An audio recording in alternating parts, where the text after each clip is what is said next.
You are tuning in to the You Are Loved podcast, where we hope to bring love and kindness to the world.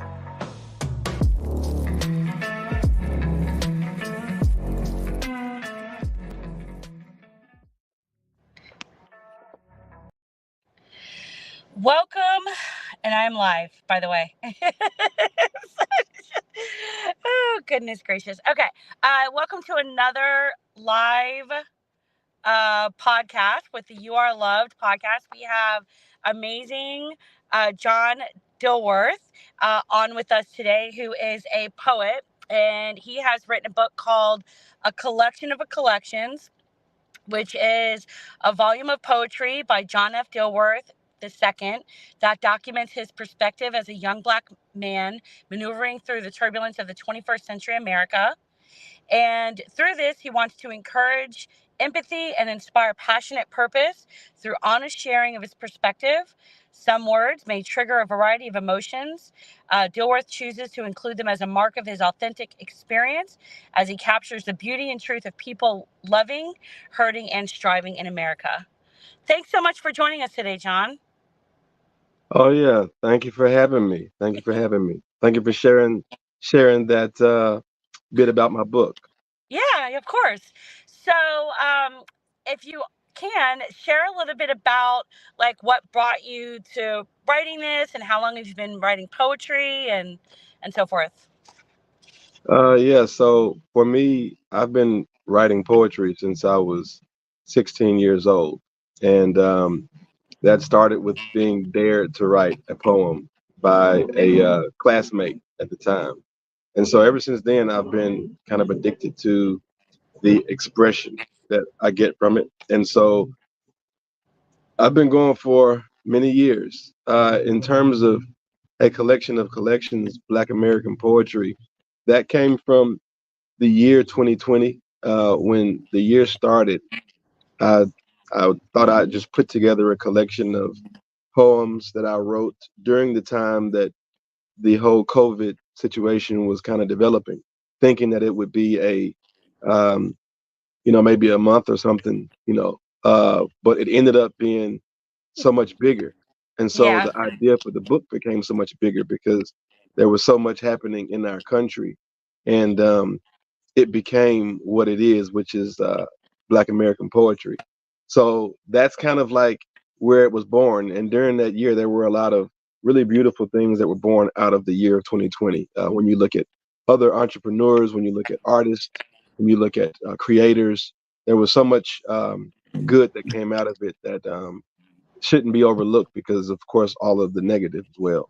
Yeah. No, that's exciting. Yeah, and that's kind of the same, which is interesting, is kind of the same time that we started the You Are Loved brand was during COVID, and working our way and figuring that out through this process. And so yeah, and we kind of saw the same thing. There was a lot of hurting, and we just really wanted to help. Like, our overall mission was to help spread love and kindness throughout the world, and it's evolved since then. But yeah, that was part of it. So so Excellent. there was a, I have a few things highlighted in your book, and I find it amazing that you can just remember like all your poems. I don't know if it's all of them, but like you shared this one poem with me this one day when I really needed it, and it was just like, very breathtaking. And then when you first gave me or showed me your book when you first had it, I think it was first published, something stuck out to me, and where you said, I have no doubt that as unique as my experience has been, it is not so unique. We've all been through a lot, and sorry. We've all been here through a lot, and more connects us than divides us, despite all the walls and barriers and stigmas that we are forced to live amongst. So, so that really stood out. And then the other one was, so you use this as an opportunity to walk a mile in someone else's shoes. Try actually listening to what someone else has to say. Have a desire to understand and be willing to be open. willing to open up your heart to your husband or wife or parent or child or coworker or total stranger? How about that person you swore you would never talk to again? What about your perceived enemy? Because we're all in this thing together, and this is sharing of perspective, and poetry just may be the vaccine. So I thought that was beautiful.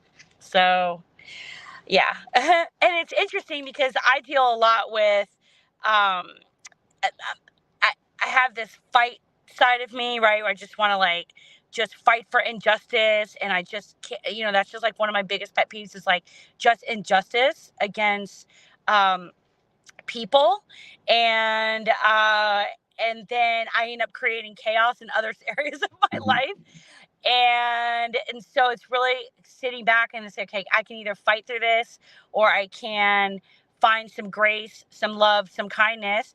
And then I like have these talks with myself, like, Jacqueline, you're building this whole thing around you are loved. You really need to start representing that more. And you need to make some changes. So it's Mhm. interesting. You have a t-shirt that you always wear. Why don't you tell us what that is? The T-shirt I always wear. Yep, I sure do. Meditation for the masses. So I love that. Motivation I for love the that. masses. Yeah. So I wear the shirt.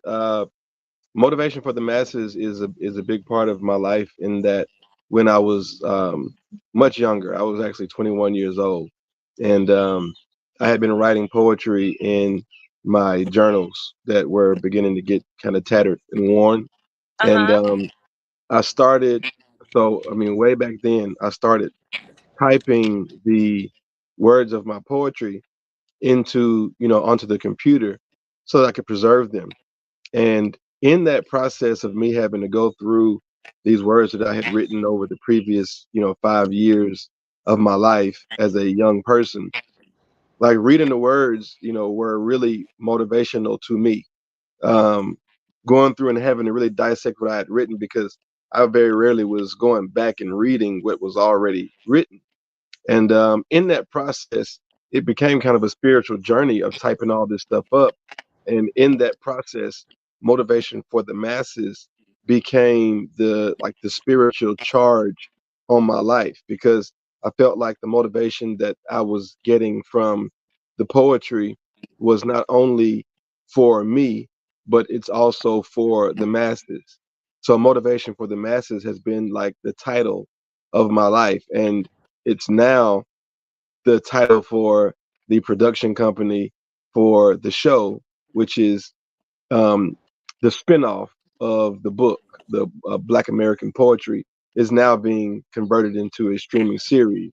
So it's like motivation for the masses is just me through and through. So I wear the shirt just to keep myself reminded and to always share it with others. No, that's awesome. That's awesome. So, tell us a little bit about your series. What's that like? Can you go into more a little bit, and when is it going to be Yeah. launched? And yeah, Yeah, so the series is like currently under development. What it is taking the book, which is Black American Poetry, which was dramatized. We did it at City Winery in Atlanta. Yeah, boom. So we basically took that great book. venue.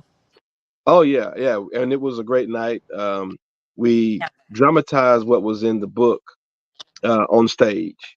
And when it was done at that time, I knew that it would be something to do again and again, not just with myself as an artist, but also with others.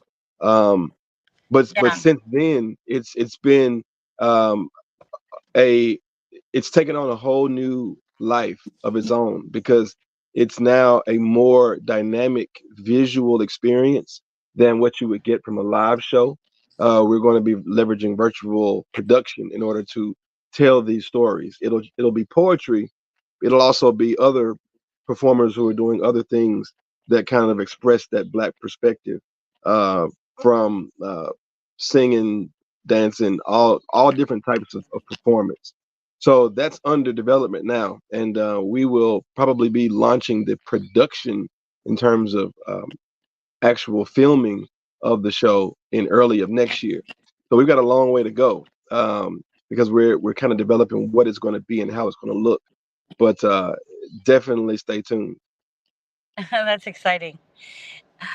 Some of my favorite things to watch, like on like TikTok and stuff is when people are doing like these dramatized like customer service calls or work stuff or whatever, and it's like in a cartoon form. And because I really think it like brings out the visual a little bit more than you have the same person playing two different parts. And I don't know, I just thought of like I could just picture that with, and I have no idea like which way you're going in, but well, I guess we'll find out once it's released. But having like a dramatization of like the poetry and maybe like what's happening around that or something, I don't know, in Oh, a it's gonna be out cartoon of this like. world. Yeah. Yeah, or you could just do like some quick clips and stuff like that to help promote it on TikTok and stuff and Instagram and whatever platforms you use. Yeah. So that's exciting. Do you guys have a deadline, or do you know when you guys are hoping to launch that? Yeah, well, like I said, launching production won't even start until the early part of next year. So in Oh, terms of okay. timeline, Okay. it's hard to nail down the time, but Yeah, it's definitely underway. next year. Next year sometime. But in the meantime, people can get your book and learn a little bit more Absolutely. about. Yeah, yeah.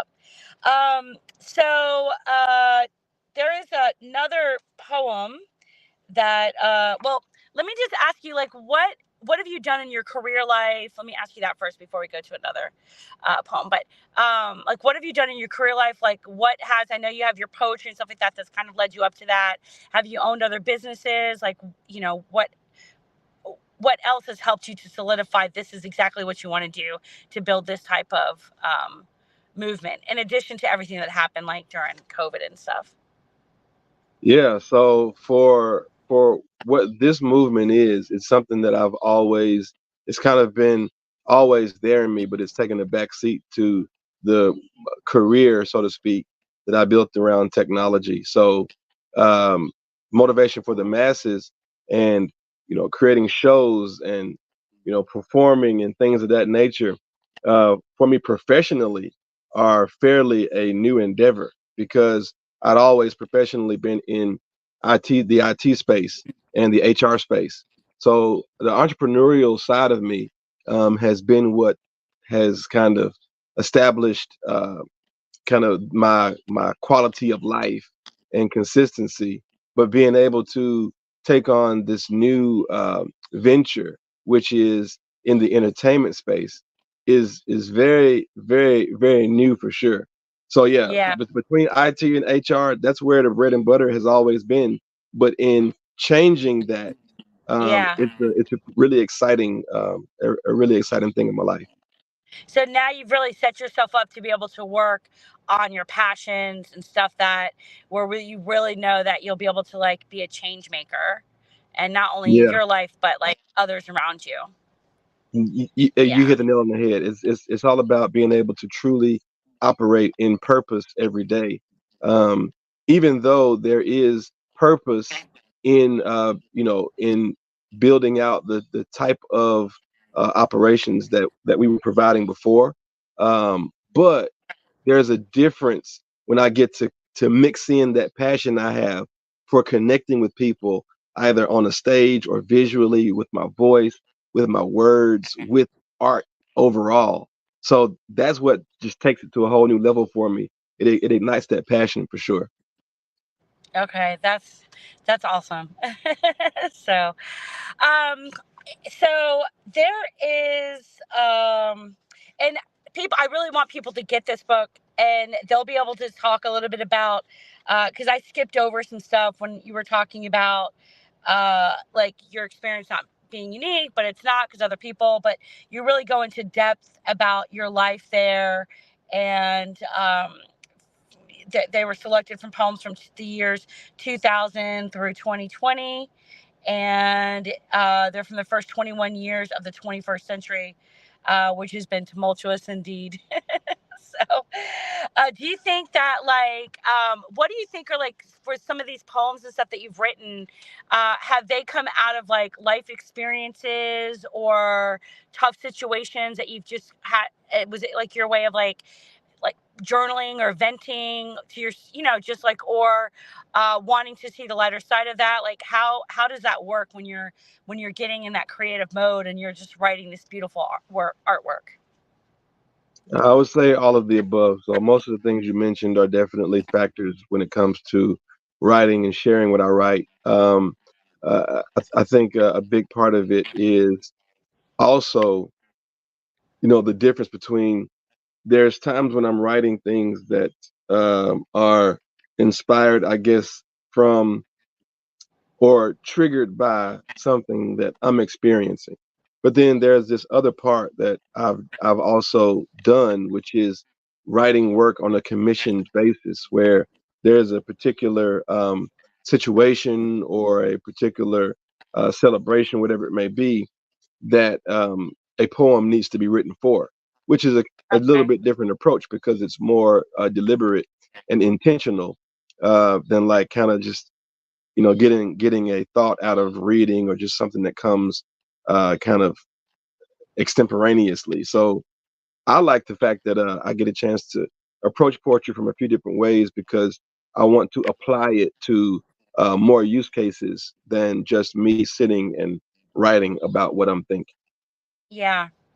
And that really trains your brain in a way to be able to tackle it from different art forms and different ways where it's not just something passionate, because that's when I would write, like when I was younger, and I would write some hibiscus or whatever, haiku poems and so forth that didn't really rhyme. Some of them did, but it was just like formatted in a way, and had even had a couple published, but it was fake, but it was in that poetry.com book Okay. back in the day. And that was just because you paid to have it, put in the book. But a lot of that stuff was like instilled from like just stuff I was going through, or thoughts and so forth. But I think that's great that you can get commissioned and write stuff around that. And you really have a way to be able to, I'm assuming, see the world in a way where you can say, okay, these are some things that we can write about this specific topic or whatever. Yeah, So, a lot of times it's research, really understanding the topic as much as possible. They're also very challenging because, typically when I write when I'm writing for myself, I don't really care what other people think. It's just, I'm just writing. And yeah, fortunately, a lot of that people have responded well to, but that wasn't the intention. But when it comes to being commissioned to write something or writing for a specific um, occasion, it can, especially if it's for a person. Let's say a person has died, or a person is being celebrated, then there's a lot more pressure there because you want it to be true to and honor that person, or you want it to be what the person who is requesting you to do this. You kind of want it to fit what they're hoping for. So yeah, that's really yeah, fun for me. It's a big challenge, and there's a deadline, and things like that. So, but I enjoy it. yeah. You could probably really write some great stories for even like companies like mine or whatever that has wanted to put out like an informational, not information, but like a story that really like goes to the heart of what this company is hoping to accomplish, or person or media person or whatever, because a lot of times I feel like when we write stuff, it's a lot for me, especially it's like a lot of surface stuff, and because I'm so afraid to get deep, that you probably could ask the right questions and stuff like that to pull stuff out and really write something that's core into what that person's true heart message is that they're afraid to let out. Yeah, So, yeah. No, I've done some stuff like that for the corporate side, and those are also really challenging and require research. But no, that kind of stuff is, yeah, I'm all about it. that's awesome. Okay. So, one of the poems that, so they're page 40 and 41, one of them, which caught me first, just was an idle mind is the workshop of the devil. Do you know that one by heart? I don't. Okay. And then the other one, my head is heavy. Do you know that one? No, no, I don't. I Okay. don't know most of them by heart. The Okay. most of the poetry in there is some of it is kind of like performance poetry. Some of it is that true literary sense of poetry. And the show, we had a few of the poems from the book, like a collection of those are what were shared. Okay. Do you mind if I share them really quick?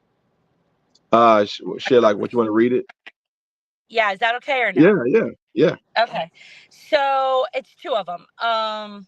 Yeah, I think it was two. So I don't think And if you want, I can read it. Yeah, you have your book? Yeah, I can do that. That way, Yeah, I would rather you do it. That's why I asked it. I didn't know if you had your book with you. let's see. I can pull it up at the very least. But so yeah, while I pull that up, that's kind of been the one of the things that's been really fun for me is kind of answering the call whenever there's a commission situation. Yeah. I love that you're able to do that. I love that you have this mission. I mean, that was the whole thing is when I saw you always wearing your shirt, and I was like, oh, I love that. I just love that. And I was like, and that's what I inspired me to like get more into asking you questions and really learning a little bit more about, who you were. Yeah, Uh, and so I it's was like, I definitely gotta have been you on. it's definitely been a lot of you know I when I started wearing the shirt, I kind of was wearing it more so, just because that's what I'm doing, that's what I'm working on. So it's just like it's Yeah. almost like my uniform. Um, but it's been very cool to see different people's responses to me wearing it. I've definitely gotten a lot of people who ask me about it, and people who kind of compliment the idea of it, and yeah, And it's have you led ever to some had, cool huh? conversations. Have you ever had anyone ask you where they could buy it? Yes, yeah, I've definitely had that, and I don't even sell them. It's just I literally have them for me. I don't sell them yet anyway, but it's just kind of like my going to work uniform. But when I do Yeah. sell them, I think there'll be people who get a chance to get the shirt with the knowledge that of kind of like Yeah. where it came from, because Yeah. they'll be like, oh yeah, I wanted that shirt back when that was just him grinding. Yeah. Yeah. And then you could have Freddie create you a QR code to go to your website. Oh yeah, oh he's already done that for sure. So you said it was the Either my head is heavy or an idle mind is the workshop of the devil. okay.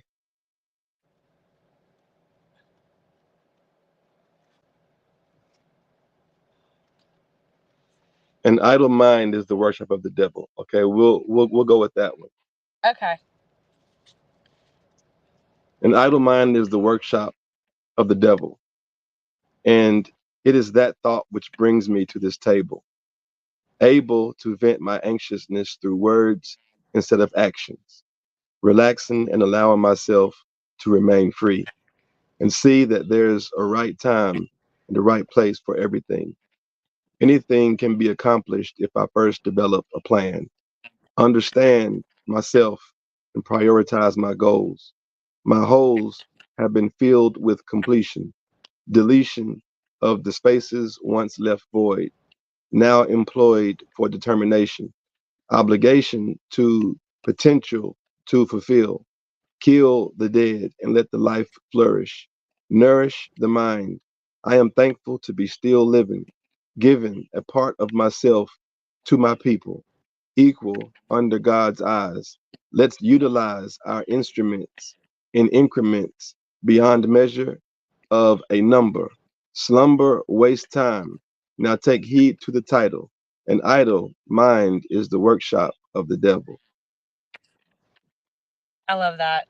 And I feel like so many different people can relate to that, especially entrepreneurs or someone that's just wanting to accomplish something great in their lives.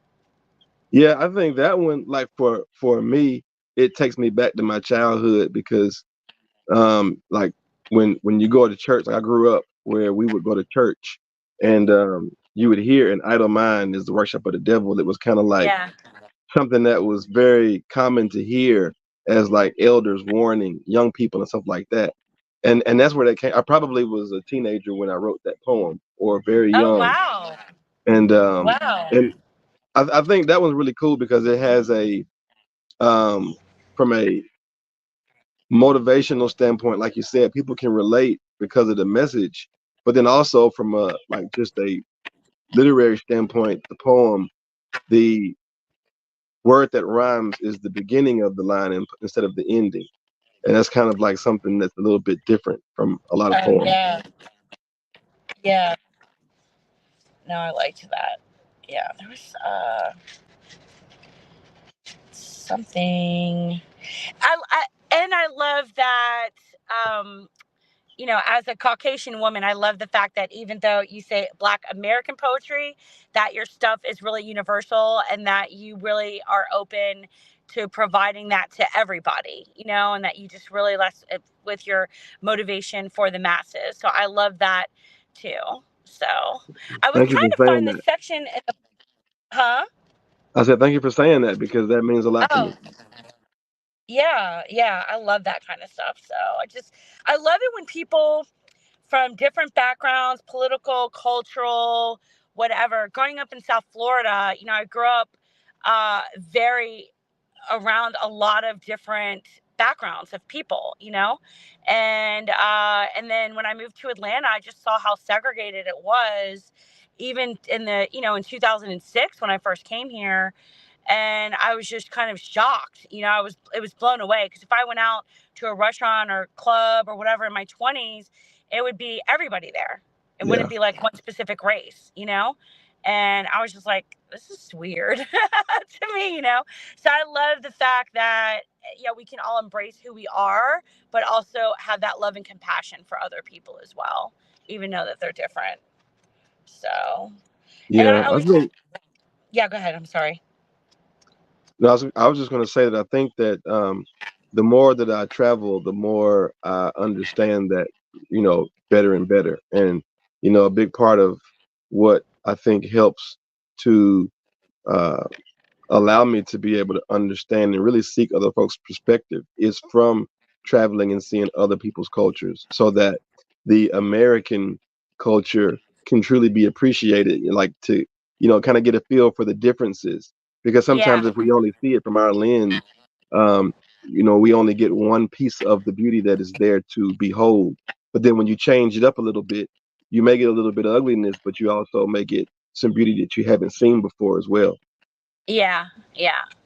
Yeah. I always felt like if people were, like when kids graduated high school, that they should go and serve in a third world country for like a couple weeks or a month or whatever, and just serve in a community that is underprivileged and just wherever, like even at the jungle, wherever there's like different like stuff where it's like we don't have all the privileges that we have here, where they don't Yeah. get access to that, and and really kind of like open up their mind and really stretch themselves. And I feel like that would just make them better humans. Just, Absolutely. It yeah. really pays dividends.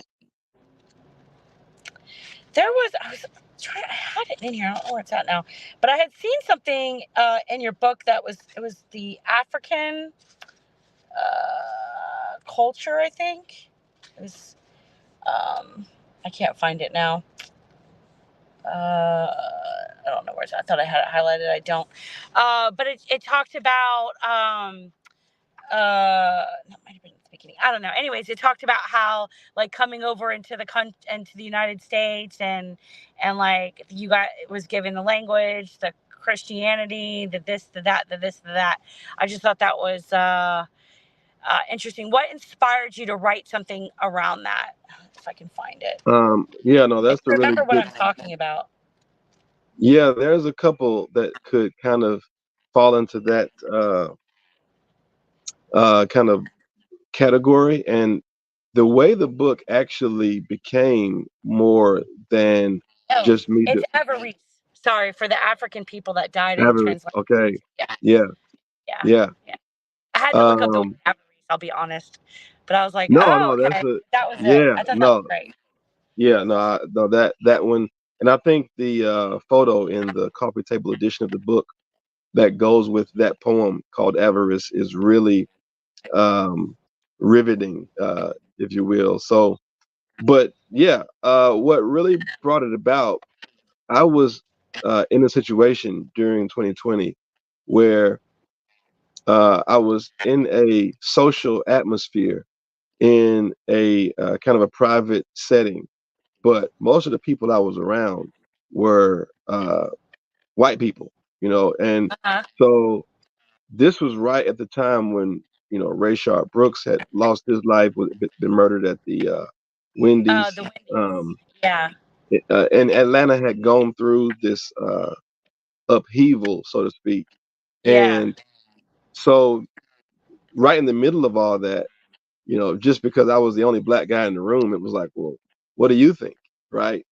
And it led to You're a like the token black guy that should know everything for all black people at that point.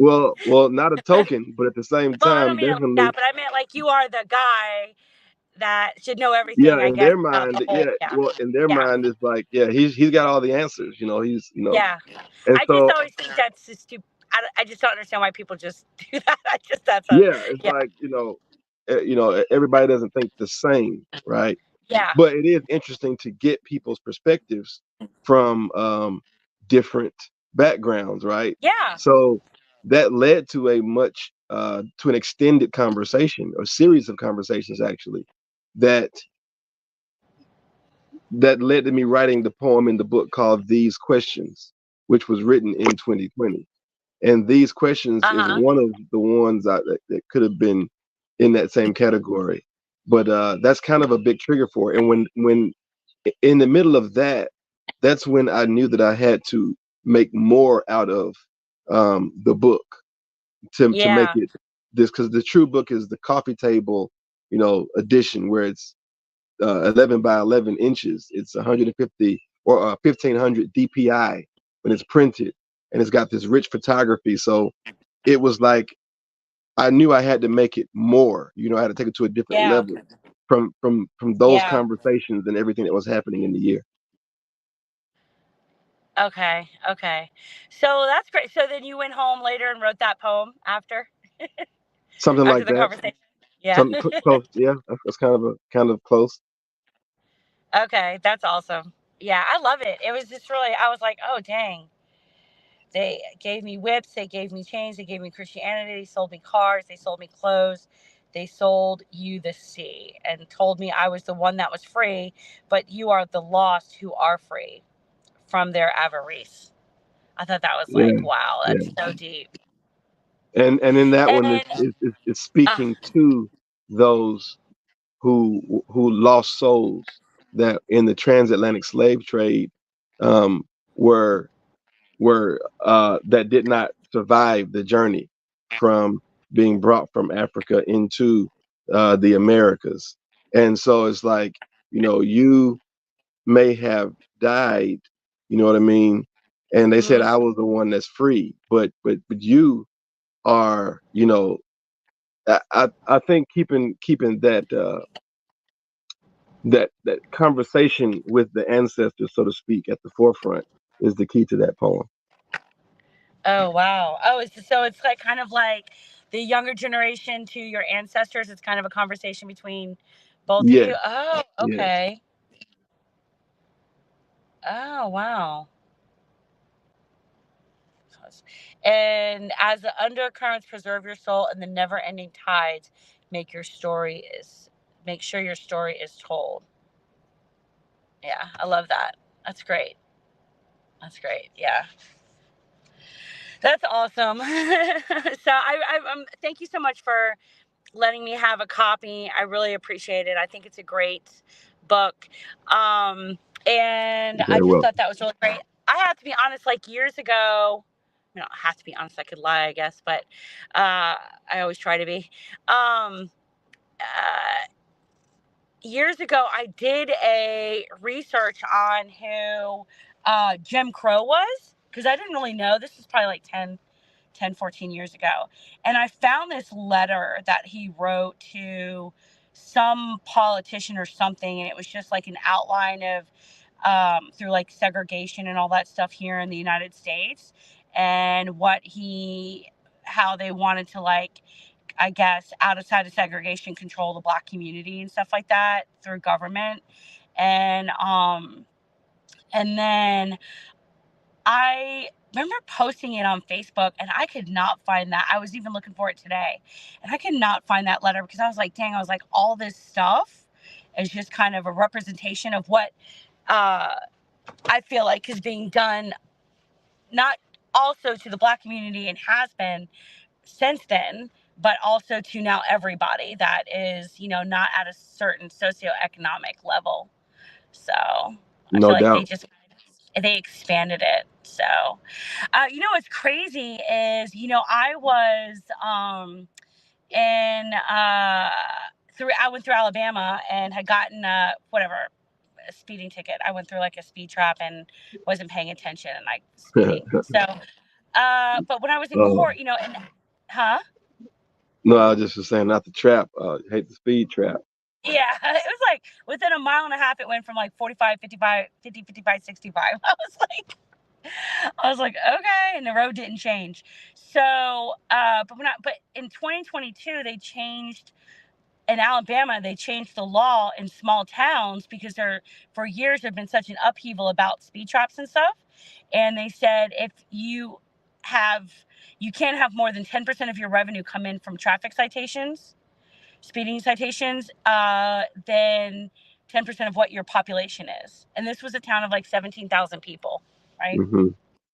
And when I was sitting there in court waiting to speak to the judge, I realized there wasn't a lot of speeding tickets, right? However, there was a lot of um, uh, misdemeanors that were probably like weed charges, like less than, like this one guy that was sitting next to me had less than 2 grams of weed. He had like a joint or two, I guess. And because he didn't want to fight it, with his job and all that stuff.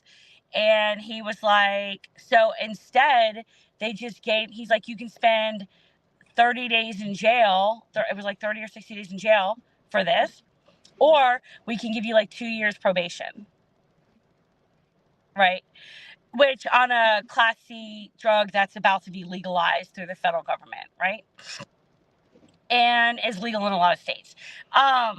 And I looked, and it was like a large part of it was the Black community. And then I was like, and then I'm sitting there and I was like, wow, this is just such BS, And I was like, yeah. And then, I had,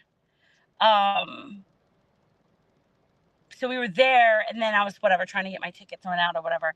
And, God, I lost my train of thought. I just thought that was just like crazy. I was like, I just cannot believe that. So that was like injustice. So they ended up saying, oh, you don't qualify for this program, right? So it just was bothering me. So I ended up calling, I think it was either the district attorney's office or whatever. And I was like, hey, I'm trying to get this, see if I can get reconsidered for this. I said, I know that there's this law that was put into place in 2020. And I said, oh, that's what it was. I said, it's interesting because in the courtroom, how it shifted to like these very small misdemeanor drug crimes. And she had said that to the girl on the phone. And I was like targeting the Black community, She did not respond to me on that. She didn't say anything. She's just like, I'll send you paperwork. But I wondered, like, after that gets legalized, like, what's going to be next? What are they going to start targeting to bring in tax dollars and just criminalizing people over, bullshit? And I'm not saying that weed is good or anything like that. I used to smoke back in the day, not anymore. But I'm like, I don't know. I just don't think that's something that you should be put on 2 years probation for, or spend 30 days in jail over something that's like a joint. I don't know. Yeah, well, the So probation has I don't always know. been a trap. It's kind of like once they get you Oh, on probation, it's yeah. every little thing it adds up to either money or time that they're gonna get from Yes. you. So, Yes. but yeah, no, I think as the laws change, the protection of that system that is unjust tends to kind of uh, still linger in the real inner workings and the way they actually get executed. So Yeah. hopefully the laws will change for the better, right? But at the same time, hopefully the whole system continues to kind of evolve in the right direction, because Yeah. that part is a little slower. Yeah. I remember back in the day, when I was like in between jobs, and this is 10 years ago, whatever, when I first moved here, I did get a ticket going to Florida. And I was in this small podunk town again, in like a trailer. It was like their courtroom was a trailer. Okay. And I remember, because I didn't have the cash to pay, it was a $300 ticket at that time, that they literally put me on probation, and I had to go through probation in order to be able to pay a $300 ticket fine, instead of just, and so Georgia was the first time I was ever put on probation for a ticket. Where before I could have just did some community service or something. I didn't have to go see a probation officer in Florida. But I was just like, so that was another awakening to, like, I guess the South, and how they just try to criminalize people, I don't know. Yeah, It's yeah, just crazy. But that poem triggered all that, and I didn't even know it was called the Transatlantic. So that's something I'm going to do some research on. But that poem really kind of triggered like all this stuff in my head, and I was just like, dang. And then like my area of like where I just hate injustice, and then I'm like, gosh, I'm like, it's just when people don't have the funds to fight a criminal system, or the only way that you would get a judge that's appointed by the court system anyway, so they're working for the court anyhow, they're getting that paycheck for the court, you have to basically be completely destitute. So the fact that they say, well, if you can't afford one, we'll point one for you, is a lie. So I don't know. yeah, I don't yeah. know. So, but I'm glad that there's people like yourself and me, most of the time, that is out there wanting to create something positive and bring motivations, because the only way to change a lot of this stuff is to change hearts and to open people up and to give people a different perspective and for them to learn and educate, I would think. So, Yeah. sorry, John. I think one of the things that, I mean, it may, fortunately, it sounds kind of cliche, meaning you hear it a lot. But when I think it was Barack Obama's campaign, part of it was, be the change you want to see. And Yeah. I think even though that was a campaign slogan, uh, I kind of have taken that to heart in a much broader sense. And so it's like you said, creating positive content. There's so much stuff out there that is contrary to what is good for people. So putting out the good stuff is a really good way to actually be, what you want to see. Yeah. So be the change you want to Yeah. see. Yeah.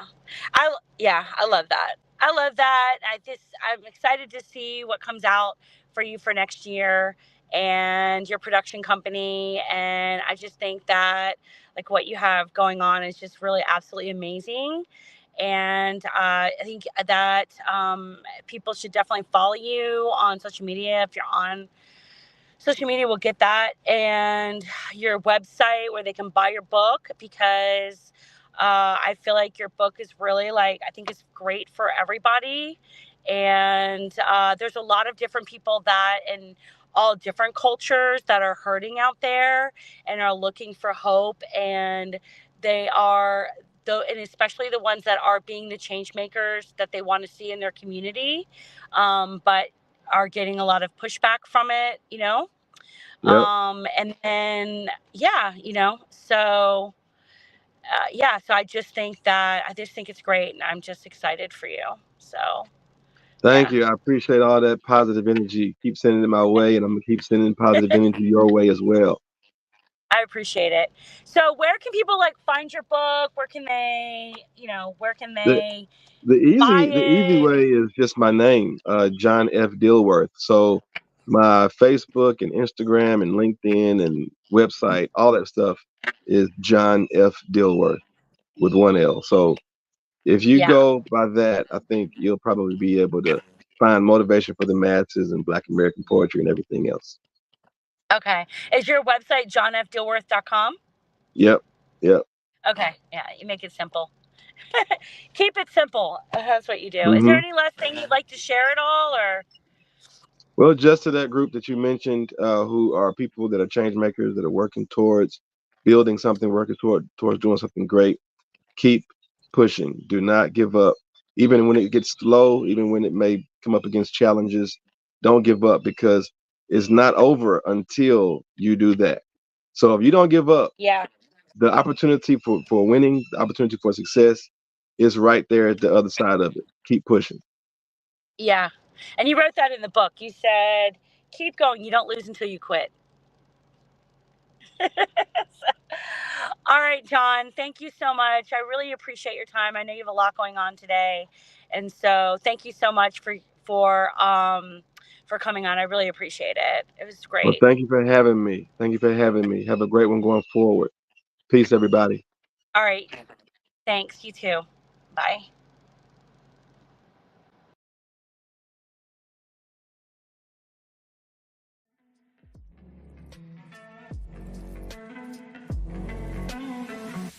Thank you for tuning in to another episode of You Are Loved. If you have any topic ideas or would like to be a guest on the show, please hit us up on Instagram at youareloved.store.